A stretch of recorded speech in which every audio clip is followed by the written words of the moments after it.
Hello, everyone. Welcome back to the Underrated Movie Podcast. This is a podcast where we discuss films that are underrated, underappreciated, and ones that have slipped under the radar and passed most people by.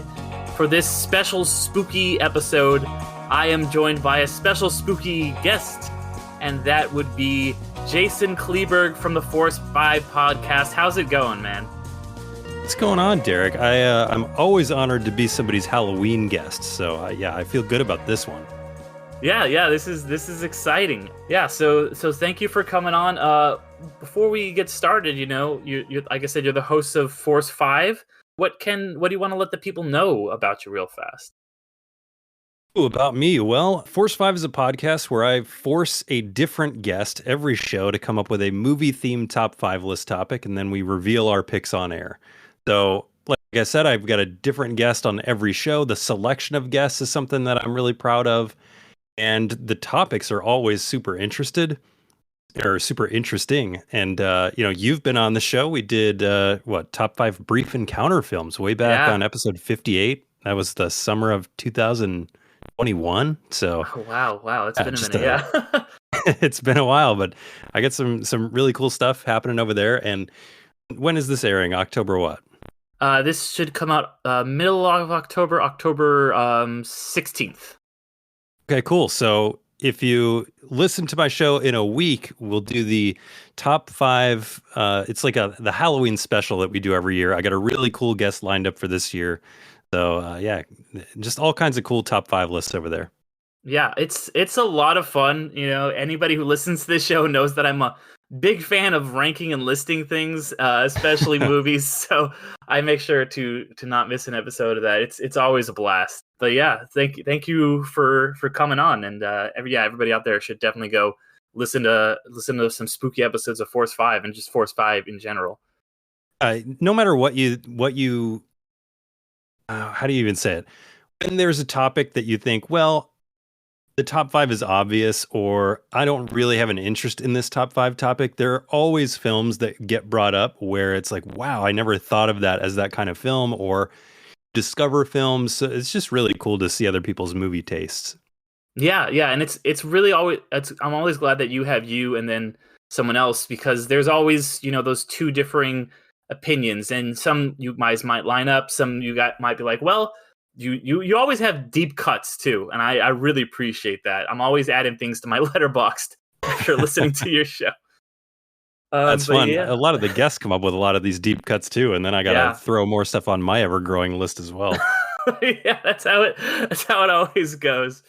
But today I asked you to bring me a spooky episode, and you delivered in the one called Deadstream, which is a 2022 movie, was released to Shudder after having a run at South by Southwest, where it did very well. And so the horror, if people aren't familiar, they're not as anybody out there who is not a big horror fan, Shudder is a specifically horror-themed streaming service. But what was it about Deadstream that made you want to give this to me as one to cover here on Underrated? Well, there's a couple of reasons. The first reason is I wanted to bring something newer, was underseen, because when it comes to horror fans, if you have horror fans listening, it's really hard to impress a horror fan or champion an older film that hasn't already been rediscovered, reassessed, and championed already. It's one of the most passionate film subsegments, I think, the horror film fans. So I wanted to bring something a little bit newer to the table that maybe people just didn't get a chance to watch last year. And the second reason is that, I'm also an aspiring screenwriter, and it's always bothered me that I had never written a horror film. And so, gosh, it must have been like 3 years ago. I was on this ghost tour on a ship. These big, like USS, whatever, the aircraft carriers. And I had a conversation with the guy there, and I ended up writing the script for his like haunted tour. Oh, and very cool. After that, I started developing a horror movie in my head, and I'm just like, oh, this could be really cool. But when you're developing a story in your head, you can only go so far before inspiration strikes again. And so I was developing this, and there was always this missing puzzle piece. And then I watched Deadstream, and it like clicked. Okay, here's what I need to do in this movie. And it's not like you see something and want to copy it, but it just sparked an idea in me. And so now I have this really cool horror comedy that I'm working on, and a lot of the development is owed to this because I was just writer's blocked up, and this one just freed that writer's block. That's awesome. That's really cool. So yeah, then what was it about this movie? Like, what do you that kind of sparked you? What do you love about this film? Well, I think it's really hard to do horror comedy well. There are really great horror comedies out there like Evil Dead, Shaun of the Dead. Typically, when somebody tries horror comedy, it over indexes on the comedy, which gets it into the realm of the goofy, and it just doesn't have the scares. And I think that what this film does so well is that it is hilarious, but it's also really scary. The Yeah. way that it's set up is really perfect with this main character that you are kind of unsure of because you're watching him in awe of how goofy he is. But also, like, everything you're seeing is his internet personality until about halfway in the film when he starts kind of revealing his true self. But man, it just has all these elements of it feels like a more modern Evil Dead. I think this is like the YouTube generation's Evil Dead right here. And I'm talking about the original Evil Dead, not the remakes, of course. Mm-hmm. Yeah, no, and I really loved it too. I think we were kind of talking off mic a little bit. You were asking me if I had seen or heard of this one, and it's something I had a very passing familiarity with. So I'm glad you brought it to my attention because I actually, through a friend, have Shudder, and it's something that I haven't really been utilizing that much. And I know they have so many good originals, so I was really excited to check this one out. And you mentioned the Evil Dead connection, and I think that it really does have a perfect balance of scares and horror. It's like that thing Jordan Peele said about how really comedy and horror are kind of very similar, and they just kind of evoke this deep reaction in you, this just kind of primeval thing that just comes out of you in a laugh or a shriek or whatever it might be. And I think the way that it bounces on a knife between those two differing reactions that it can elicit from you is pretty impressive. But for me, I think that this, and I agree with all that. For me, the one that it reminded me of that I was like, this is the YouTube's generation of is with the Blair Witch. And it even calls out the Blair Witch at the beginning of the movie when it has that the shirt that he's got. And it feels like, that was a movie that could really only happen in 1999. They're like walking around. They're like, no, there's no phones or now I feel like that would be a lot harder to do. You'd have to have a lot more contrivances of why you aren't finding these people in the woods, why they can't call or whatever.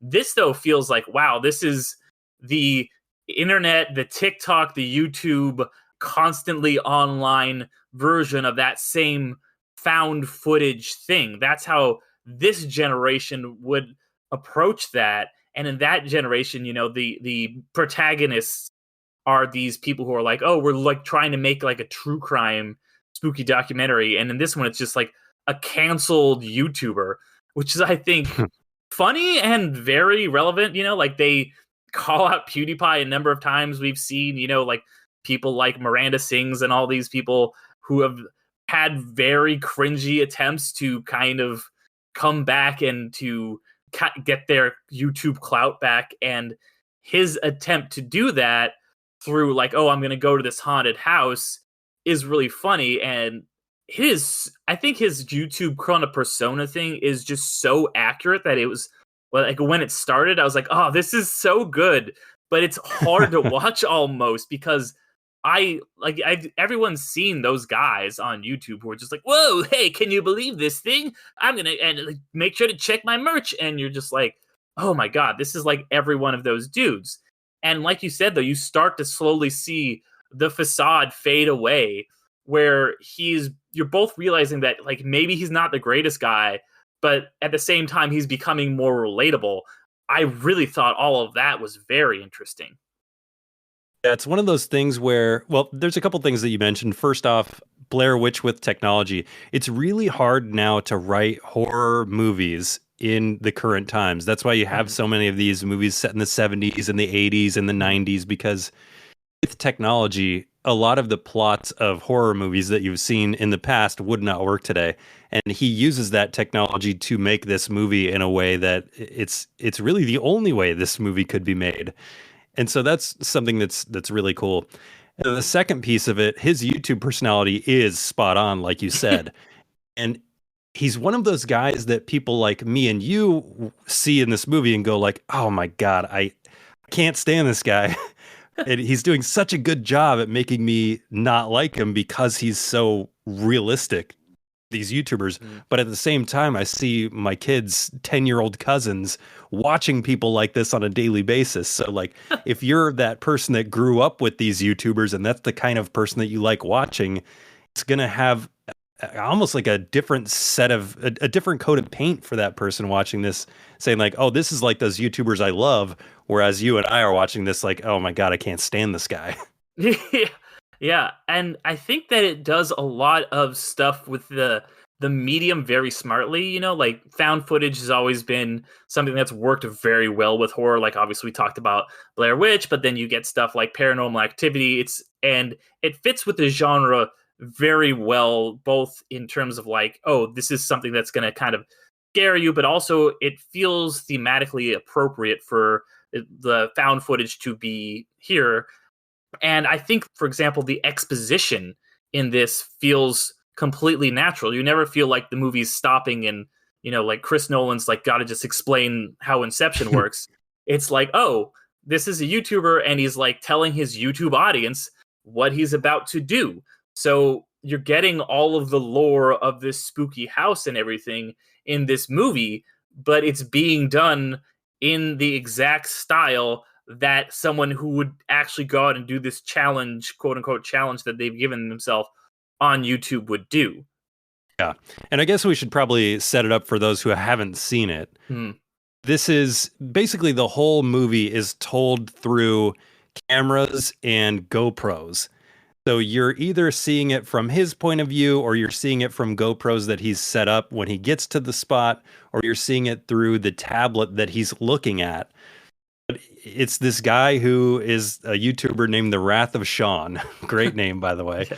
And his channel is one of those channels that's just so annoying, where he says he's conquering his fears, but really he's just kind of being an a-hole and doing ridiculously dangerous stunts. And there's a scene where he throws something at a cop at the beginning of the thing because one of his fears he wants to conquer is running from the police. And he's been demonetized and he's been canceled. And you don't know why at first, you just know he has been. And he put out this really lame apology video about whatever he did. He's attempting to win back his followers with live streaming one night alone in this haunted house. And his stipulation is that any strange noise he hears, he has to investigate, or he's going to forfeit his pay from his only remaining sponsor, which is this energy drink that he keeps hawking during the live stream, which is really, really funny, by the way. Like, Yeah, he's trying not to perfect. swear so he doesn't get demonetized. And as things are escalating, it's even more funny when he swears and then he instantly says, like, I'm sorry, don't demonetize me, as he's running from what could be a demon. Right. He's like, I should get 3 strikes. Yeah.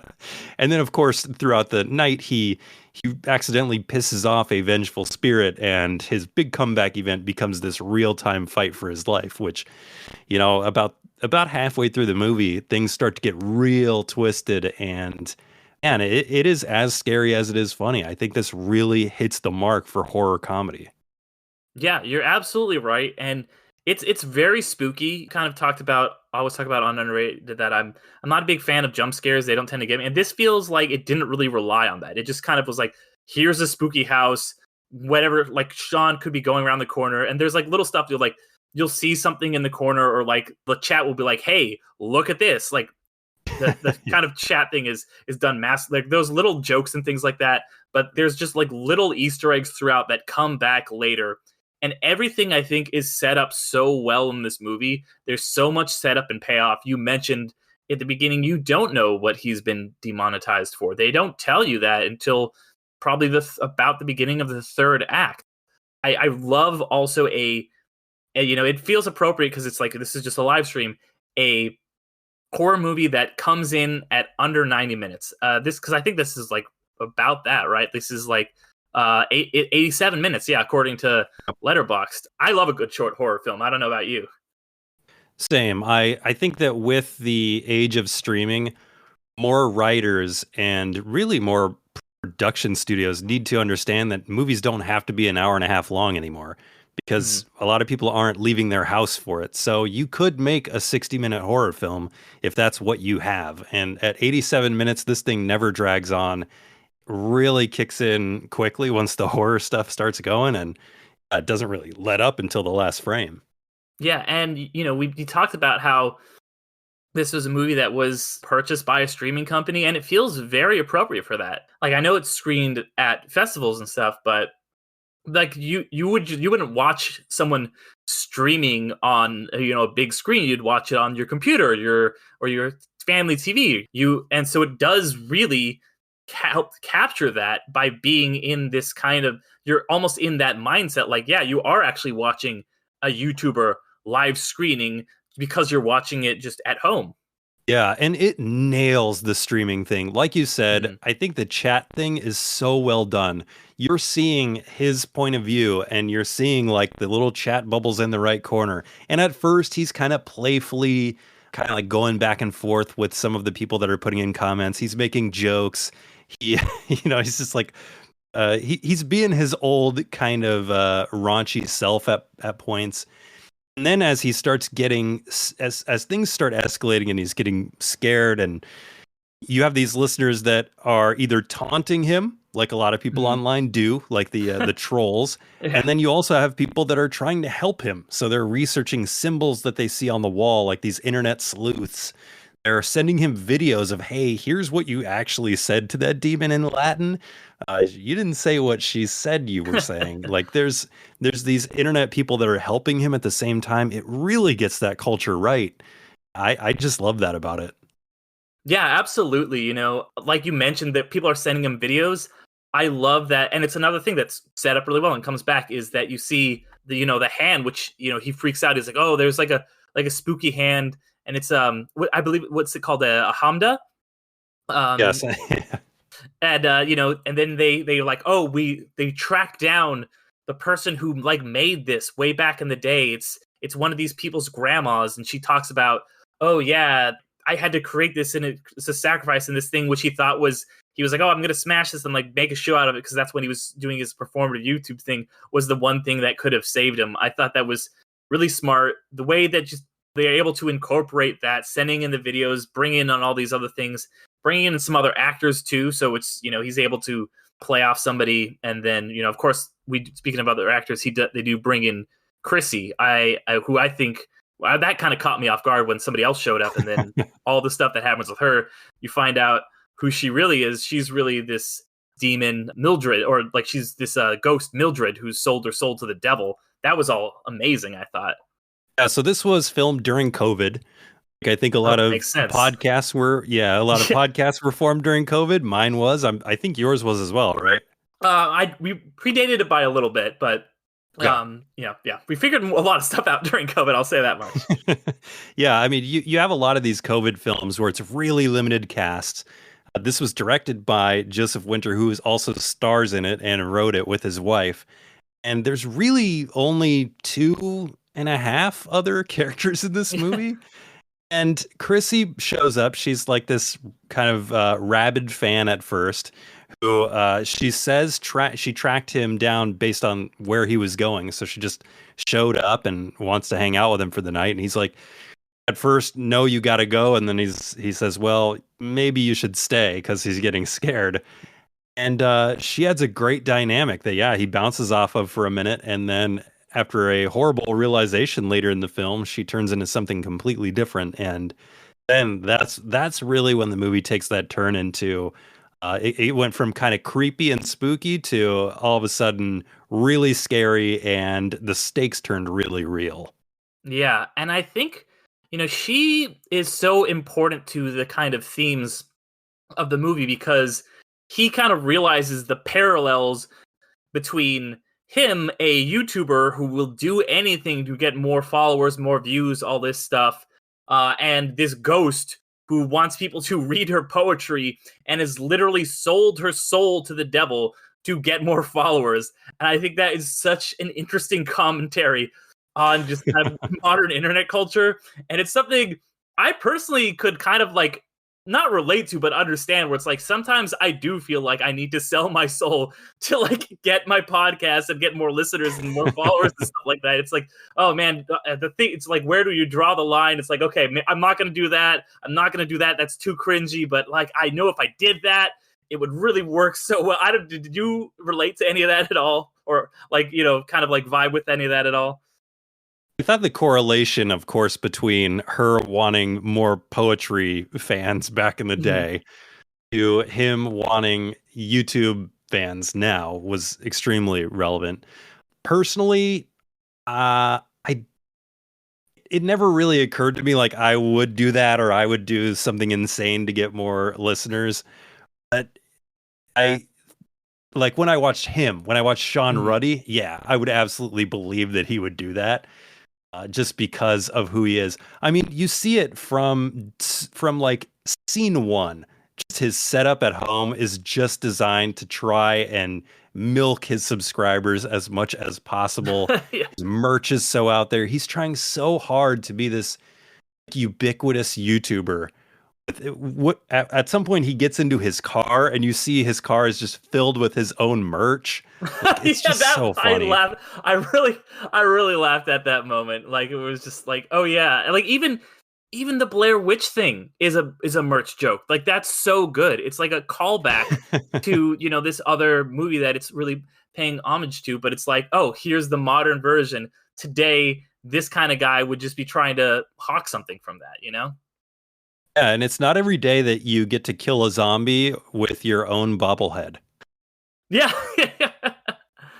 And, something that I talked about a little bit on the last episode, it's not out yet by the time when, you and I are talking of the recording, but I do love, we talked about Sinister, and I kind of love horror movies where it's like there's a guy in the movie or like a person in the movie who I see and I can kind of be like, wow, I understand like his drive. Like I'm not saying like I like relate to it or want to be like it, but I kind of get that. Like for me at least, I'm like I do really want to have like more people listening to me, and it's not like a positive aspect I think of my personality. And when you see horror movies that you're like, wow, this is a negative thing about me that I could really understand, I kind of hope that this guy gets what's coming to him, and in the end he does get what's coming to him. You're like, because you're watching it and you're like, oh man, he's screwed up, but he can maybe get out of it. Like he can maybe try and escape. He can maybe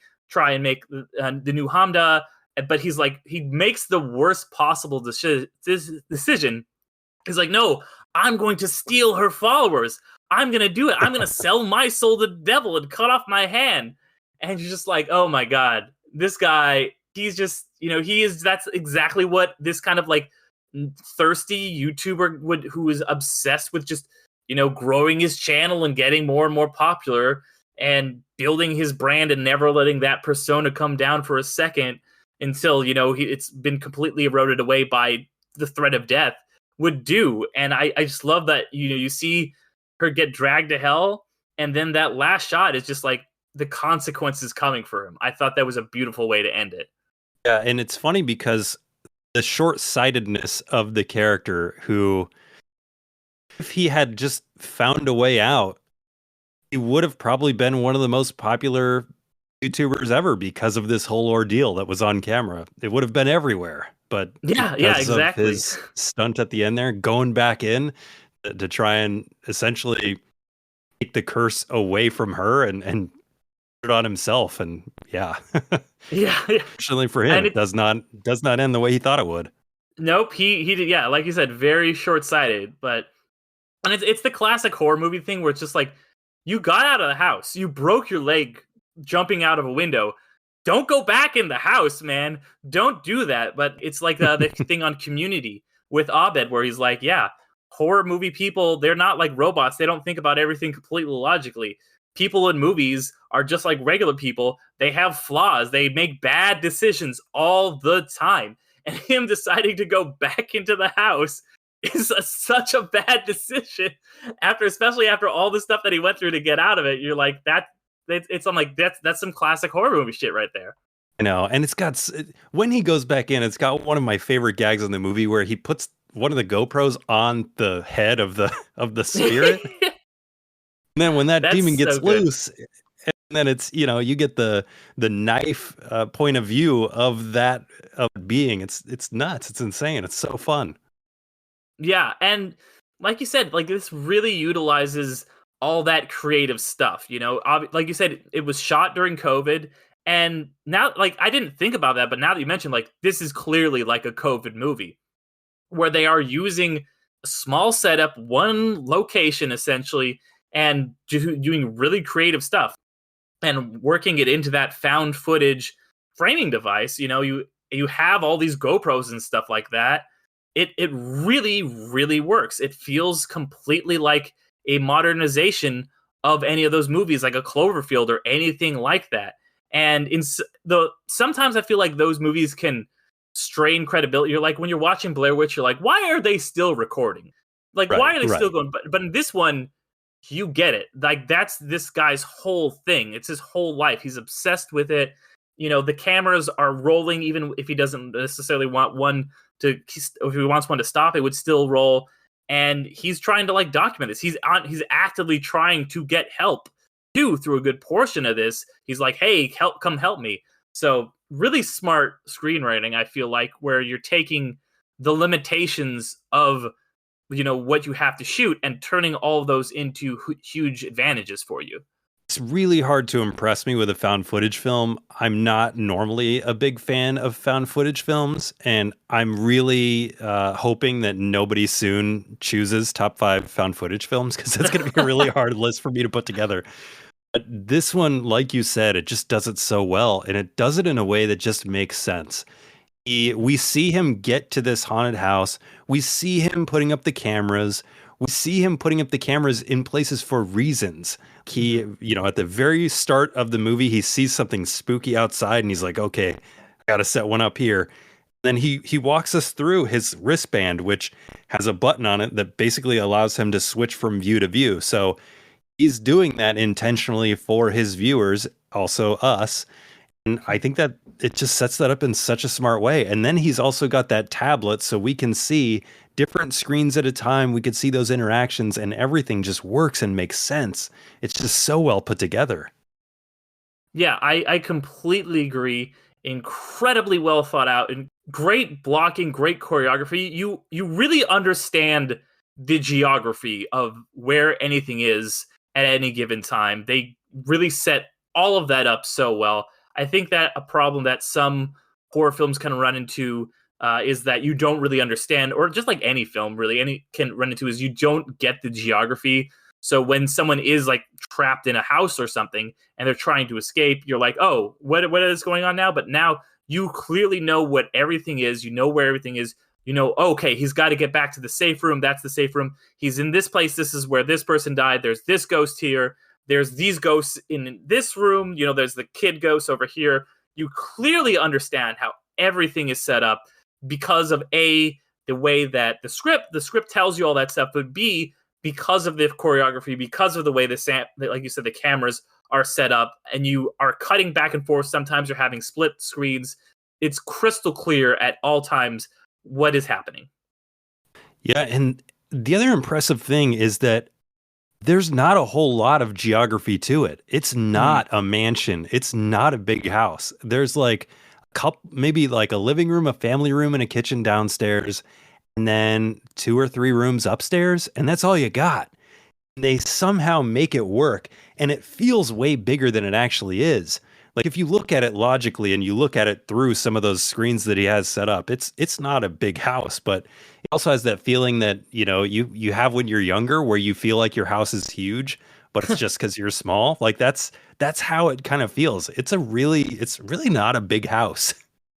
Yeah, it feels like almost like the right exact, like if you added a couple more rooms, it would be kind of hard to logically keep track of everything, but there's still enough to keep it interesting. It's definitely right there in that sweet spot, I think. Yeah, and you can totally see how he screws himself at every turn before he even gets into the house. He claims that he's doing it under the guise of, I'm sabotaging myself because I don't want to chicken out. At the same time, you also probably understand that this guy doesn't think that there are spirits in this house. Mhm. So one of the first things he does is he takes spark plugs out of his car and he throws them into the woods. And then when he gets to the house, he's nailing everything shut behind him. He's throwing away keys. He's making sure that it's not going to be easy for him to leave. So when shit does hit the fan, you see him trying to escape, you remember how screwed he is because he did it to himself under the guise of nothing's really going to happen. And you can tell this in his voice and his inflection as his first couple like screams and jolts and jumps, you can tell they're just manufactured. Mhm. If you watch just a scene from the beginning and then the scene from when he's really scared, the cadence in his voice and his screams is so different. And that's another piece that I love about this. Yeah, no. And that speaks to how good his performance is because he is able to, it's like Harrison Ford in Blade Runner when he puts on that weird persona or something like that. When he goes like into the Snake Club or whatever, it's like he's doing that weird voice and it's like you're like, "Oh, that's bad acting right there," but you know that it's a good actor doing bad acting, and because you have him doing the like, "Ah, I'm afraid," and then you have him do like the genuine scares, that's really good acting just opposed against, a good, like, it's like a Russian nesting doll of acting. I don't even know how to describe it. So I think he's really great, Joseph Winter. And then Melanie Stone, who we mentioned played Chrissy slash Mildred, is also, these are both people hadn't really seen anything. I don't think they've done a ton. I think she was in one of the VHS movies, but I was really impressed with both of their performances. Yeah, she was great. She worked with Joseph Winter because he directed her segment in VHS 99. Oh, And nice. then she's been in a couple of things like Hallmark movies, but nothing like this. And yeah, she was really great in this. Then he has been in a couple of things as an actor. This was, I think, his real like feature debut coming out kind of party, but and I will go see anything he does next, especially with him behind the camera, because Hmm. what he did on a shoestring budget with a shoestring cast is it's amazing. Yeah, and I think horror is such a good way for people who don't have the biggest budgets, the most resources to make something really interesting like this. I've talked about on this show before, like you see a lot of our best directors that like horror was a jumping off point for them. And it doesn't always have to be. They can stick with horror, but it is really a good way to tell really effective, visceral stories without having to have a ton of money. Yeah, no doubt. Uh, Before we completely wrap up here, are there any like final thoughts you have about the movie? Anything, if anybody's hasn't seen it yet and they're still on the fence, what would you like to say? I think this is perfect Halloween viewing with friends.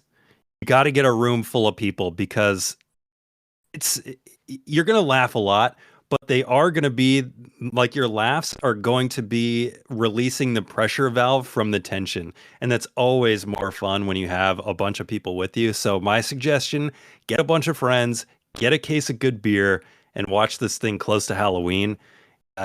Don't be scared of the YouTube aspect of it. Don't be put off by the found footage thing. It really, really works, and I guarantee you're going to have fun with it. Either with I love these kind of YouTubers way, or I hate these kind of YouTubers way. Either way, this is a movie that is, I think it's going to surprise you how much you're going to laugh. I rarely laugh out loud when I'm watching movies by myself. I watch this by myself because my wife is not a horror fan. So she was out with the kid. I watched it and I was sitting there on my couch laughing my butt off. And it's really hard to make me do that. So highly, highly recommend Deadstream. Yeah, I completely agree with all that, and I just want to circle back to one thing you said about, the laughter releasing the tension, and that's something that I feel like you really need in a lot of movies. If it's all just tension, it's all just build. There's nowhere to go. But when you have these really scary moments, and then you're able to breathe for a second, laugh a little bit, and then you're able to just kind of go back into it. If you're just at the one thing the whole time, I don't think it's nearly as effective. And it's done so well in this movie. There are movies that do that stuff and they don't do it well. I think Hmm. modern Marvel movies are a great example of that. They'll have a really intense emotional scene and then somebody directly after makes a joke and it doesn't make sense to be there. Sure, it makes the audience laugh, but it also cheapens the moment that came before it. In this movie, it's just done so naturally because of who this guy is that it never breaks you out of the movie. And I think that's one thing that I also appreciated about it. Yeah, absolutely. It feels all very true, very real to the character that we've seen. Nothing ever feels like it's contrived. Everything feels like it's happening for a reason. Totally. Well, Jason, thank you so much for coming on and talking. Like this, honestly, I had a blast with this movie. It's something that I don't know what I would have watched if you hadn't put it on my radar. So you know, like I'm really excited. Like I've been gearing up for all these spooky movies, getting ready for Halloween. So I've been having a ton of fun with that. But yeah, where can people find Force 5 and find you online? You can find Force 5 anywhere you're listening to this. If you want to interact with me on socials, it's always Force 5 Podcast or Force 5 Pod. Force 5 Pod on Twitter. I think Force 5 Podcast everywhere else. Force5podcast.com is the website if you want to see all the episodes. And coming up here, let's see, by the time, actually, appropriately, by the time this one airs, my latest one will have been top 5 horror comedies. So if you want more films like this, I will have one by the time this airs that's up. We've got the Halloween special coming up. And then in November, we've got top 5 erotic thrillers with director Joe Lynch. And then what else we got there? Top 5 Hollywood Pictures releases with Jackson Bourne, which will be a Oh. fun one too. So I've got a lot of cool stuff on the horizon and a huge back catalog for people to listen to. And if you want somewhere to start, Eric McDuff's episode 58, Top 5 Brief Encounters, was a really fun one to do. Thank you. Yeah, I had a blast with that. So yeah, thank you again for having me on back then. Thank you for coming on now. I had a blast with it. And yeah, for anybody who's listening, who might be your first episode, or you might not be super familiar with the show, check out underratedmoviepodcast.com. All the links to all of our stuff there is there. The Patreon, the Instagram, all that good stuff. We're going to be coming out with, by the time this airs, just yesterday, we'll have put out the first episode for our new Patreon exclusive podcast, Underdogs, which we'll be covering Moneyball. That is going to be with the host of the Hooks and Runs podcast, Craig. So they'll actually be next week, next Monday. You're going to get a special preview of that.